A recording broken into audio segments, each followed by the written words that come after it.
You know the worst thing about having to wear a mask whenever you go out is if you eat and you don't brush your teeth right away, or you eat something with some onions or garlic. Now you're stuck with it.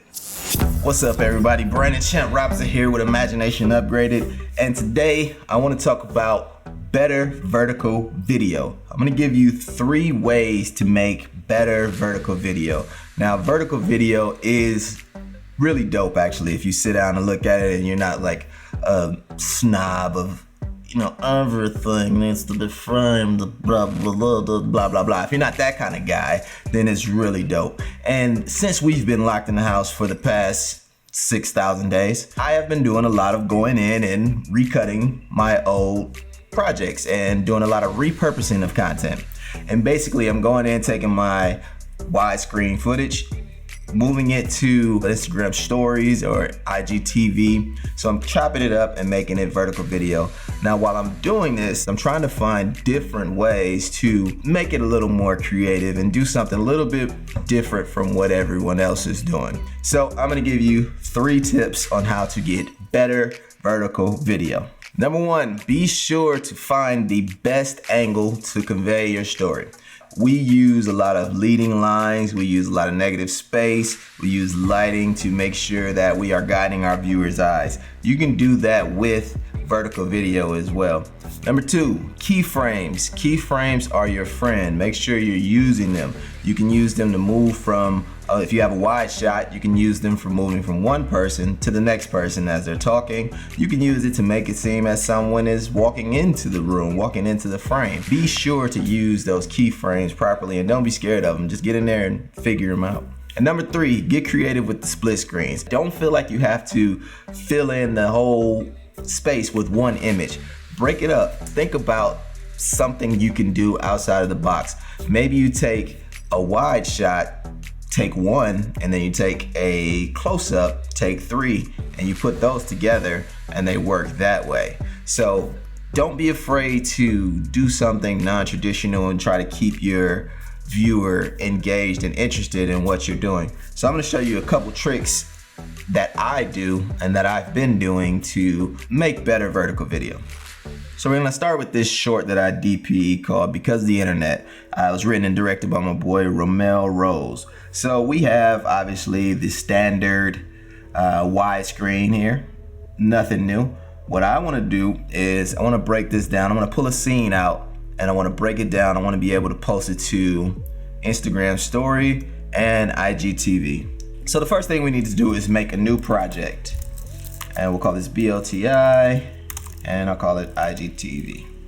Next, we'll select our resolution. Now, we're in Final Cut Pro X. It doesn't have our resolution as a preset, so we have to go to custom, and we'll change that to 1080 by 1920.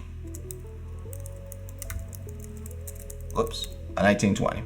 And we'll hit OK. And now we have our project ready to go for vertical video editing. I'm gonna show you something that I've been working on for Final Cut Pro X and some tools for other platforms. So because in Final Cut Pro X, we only have a limited number of options we could do, and they all are widescreen as far as resolution. I've come up with a little workaround that I've been working on, and I'll probably put this out eventually, but as soon as it's ready, I'll put it out. So I'm gonna go here to my digital assets, Final Cut Pro. I have a social media jumpstart pack, and I'm gonna go to my resolutions.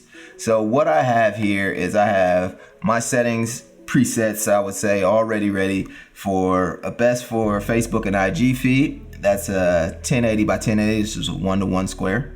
Then I have best for large Facebook and IG feed, and that's 1080 by 1350. And then I have best for stories, which will be stories, IGTV, and TikTok. So what I'm gonna do is grab best for stories. I'm gonna drop it right on top of Final Cut Pro. It's gonna go in here, I'm gonna tell it where to put it. Choose, boom, I got it. All I gotta do is go ahead and name it. And then this is, because it's still a work in progress, I don't have this proper yet, but we'll just put this as test. So I will name this BLTI, 9x16 resolution, ready to go. I'll be putting that out soon. Be on the lookout for it. It might even be in the link if you look down. All right, so now that we have the scene that we want to use, before we do anything, I'm gonna have to go through and chop it up because I'm not working with the raw footage or the original edit. So I'm gonna go in here and basically cut every time we change. Every time there's an edit point, I'm gonna make a cut.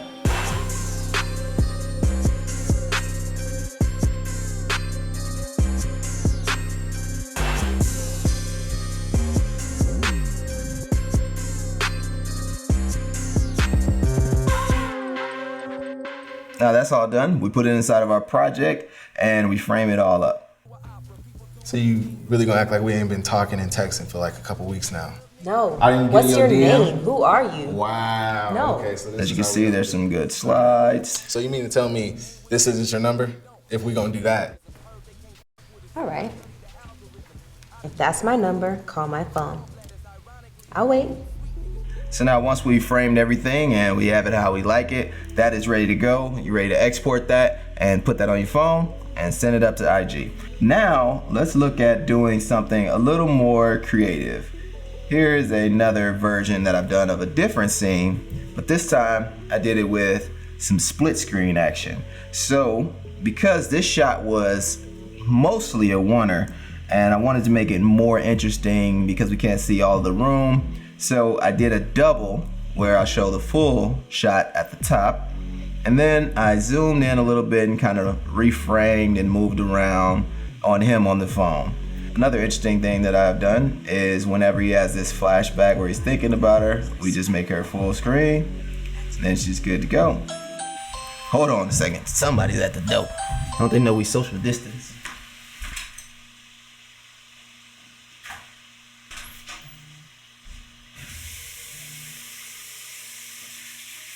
Happy birthday to you. Happy birthday to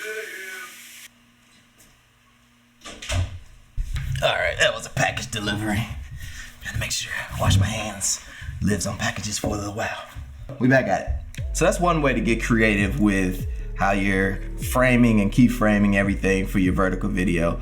And that's it, everybody. Those are my 3 tips for creating better vertical video. Hopefully this helped you out. Hopefully that pack is done. And if not, it will be coming out soon and I'll do another video on how to use it and where you can get it from. So if you like this video and it helps you out, please like it, please comment, please subscribe, please share it with someone.